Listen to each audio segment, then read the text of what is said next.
Welcome to Akilandeswari சமையல். இன்னைக்கு உங்கள் அகிலாண்டீஸ்வரி சமையலில் செட்டிநாடு மட்டன் கிரேவி செய்ய போகிறோம். நாங்கள் ஆடி 18 அன்னைக்கு சாமி கும்பிட்டதுனால மட்டன் சிக்கன் செய்யலை. அதனால் அடுத்த நாள் திங்கக்கிழமை செய்கிறோம். மட்டன் கிரேவி செட்டிநாடு ஸ்டைல் செய்ய போகிறேன். சூப்பராக இருக்கும் இந்த கிரேவி. வாங்க எப்படி செய்கிறதுன்னு பார்க்கலாம். அதுக்கு ஒரு கடாய் அடுப்பில் வச்சுட்டு ஒரு 4 ஸ்பூன் எண்ணெய் ஊற்றிக்குங்க. எண்ணெய் சூடான உடனே நான் இன்றைக்கி 1/2 கிலோ மட்டன் தான் எடுத்துருக்கிறேன். 1/2 கிலோ மட்டனுக்குரிய அளவு தான் நான் சொல்கிறேன். ஒரு 2 ஸ்பூன் வர மல்லி சேர்த்துக்கலாம்.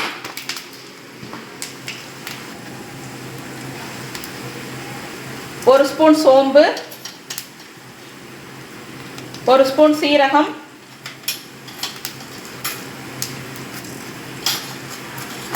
ஒன்றரை ஸ்பூன் மிளகு, ஒரு 3 கிராம்பு, 2 துண்டு பட்டை,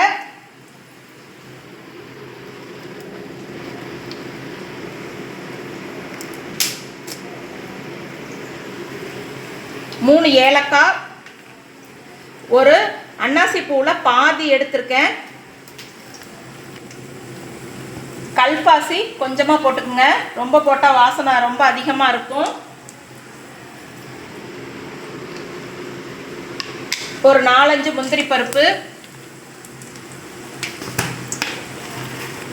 உங்களுக்கு காரத்துக்கு தேவையான அளவுக்கு மட்டன் எவ்வளோ சேர்த்துறீங்கிற அளவுக்கு தகுந்த மாதிரி மிளகாய் சேர்த்துக்குங்க. நான் ஒரு 4-5 வரமிளகாய் சேர்த்துருக்குறேன். இது கூட ஒரு கொத்து கருவேப்பிலை சேர்த்துக்கலாம்.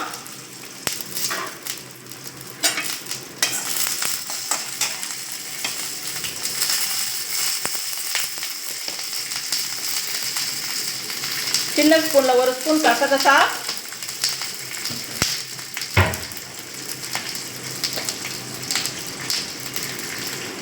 தேங்காய் ஒரு கைப்பிடி அளவுக்கு.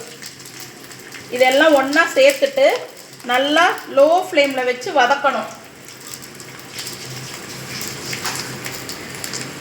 கலர் மாறி வர வரைக்கும், நம்ம மசாலா பொருளெல்லாம் கலர் மாறி வர வரைக்கும் நல்லா லோ ஃப்ளேமில் வச்சு வதக்கிக்கணும். பாருங்கள், இந்த மாதிரி நல்லா கலர் மாறி வரணும். நம்ம போட்ட மசாலாலாம் நல்லா கலர் மாறி வந்துருச்சு. வாசனையும் ஜம்முன்னு இருக்குது.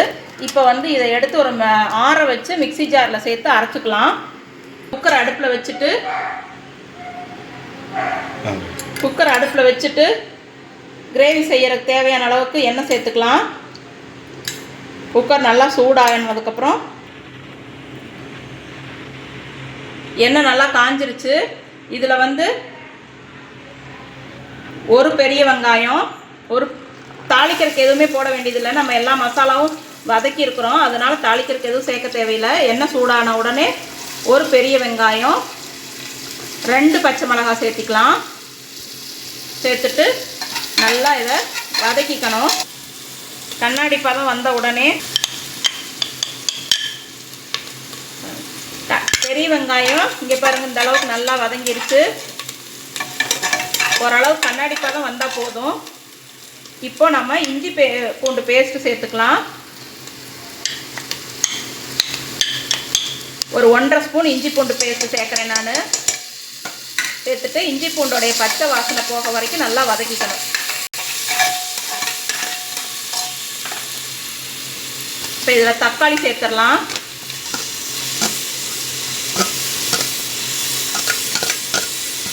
தக்காளி சேர்த்துட்டு நல்லா வதங்கணும்.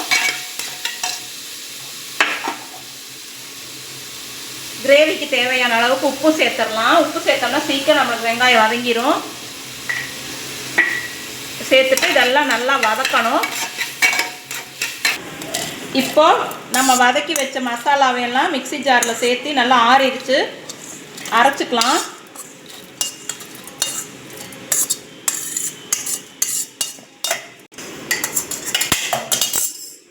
கொஞ்சம் தண்ணி சேர்த்து நல்லா பேஸ்ட்டாக அரைச்சி எடுத்துக்கலாம்.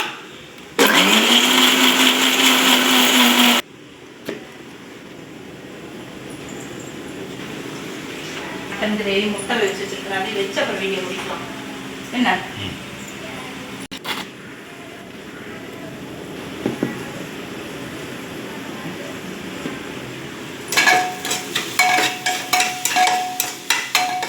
இங்கே பாருங்கள், வெங்காயம் தக்காளி நல்லா வதங்கிருச்சு. நல்லா இந்த மாதிரி தக்காளியை மசிச்சு விட்டுக்குங்க. இப்போ நம்ம க்ளீன் பண்ணி வச்சிருக்கிற மட்டனை சேர்த்துக்கலாம்.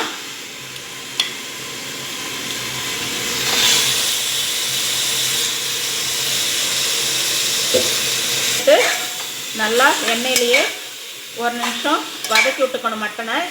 மட்டனாக இருந்தாலும் சரி, சிக்கனாக இருந்தாலும் சரி, நம்ம வந்து இந்த மாதிரி போட்டு ஒரு நிமிஷம் தண்ணி விட்டு வர வரைக்கும் நல்லா பெரட்டி விட்டால் தான் டேஸ்ட்டே வரும்.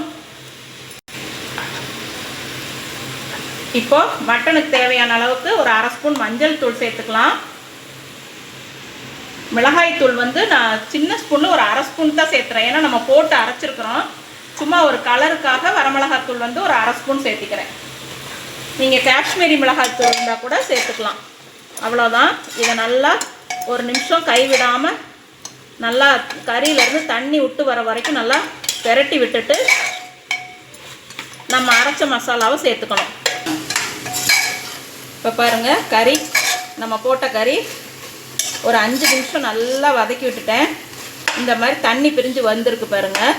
இப்போ வந்து நம்ம அரைச்ச மசாலாவை இது கூட சேர்த்துக்கலாம். ரொம்ப தண்ணி சேர்க்கக்கூடாது. குக்கரில் செய்கிறதுனால தண்ணி வந்து அப்படியே தான் இருக்கும், குறையவே குறையாது. அதனால் கிரேவிக்கு தேவையான அளவுக்கு மட்டும், கறி வேகிற அளவுக்கு மட்டும் தண்ணி சேர்த்துக்கணும்.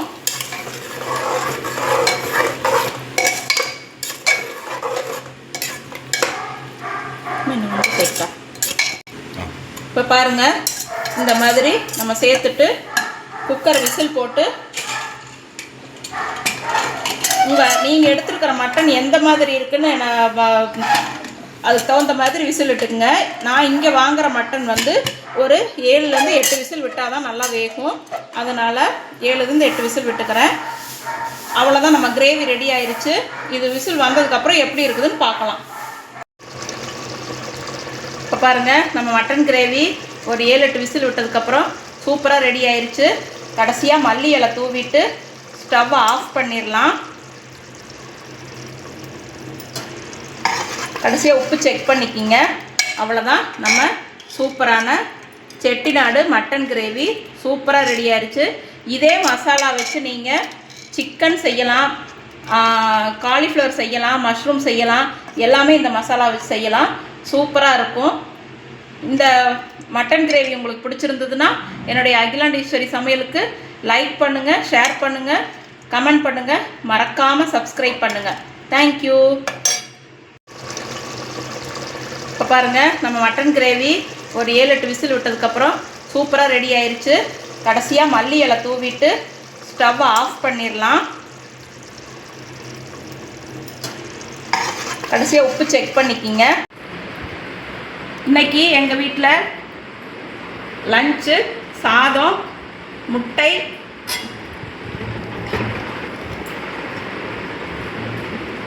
செட்டிநாடு மட்டன் கிரேவி,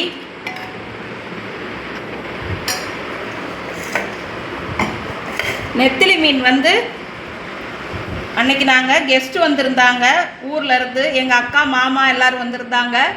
அவங்க வந்த அன்னைக்கு வாங்கினது கொஞ்சம் மிச்சம் ஃப்ரிட்ஜில் இருந்தது. அதை இன்றைக்கி ஃப்ரை பண்ணேன். இது வந்து நெத்திலின்னு சொல்லுவாங்க, வெள்ளாப்பொடின்னு சொல்லுவாங்க. இங்கெல்லாம் வெள்ளாம்பொடின்னு தான் சொல்லுவாங்க. அந்த ஃப்ரை கொஞ்சம் வச்சுக்கலாம். அடுத்தது வந்து தயிர். இதுதான் இன்றைக்கி எங்கள் வீட்டில் லஞ்ச். இந்த லஞ்ச் உங்களுக்கு பிடிச்சிருந்ததுன்னா அகிலாண்டீஸ்வரி சமையலுக்கு லைக் பண்ணுங்கள், ஷேர் பண்ணுங்கள், கமெண்ட் பண்ணுங்கள், மறக்காமல் சப்ஸ்கிரைப் பண்ணுங்கள். தேங்க்யூ.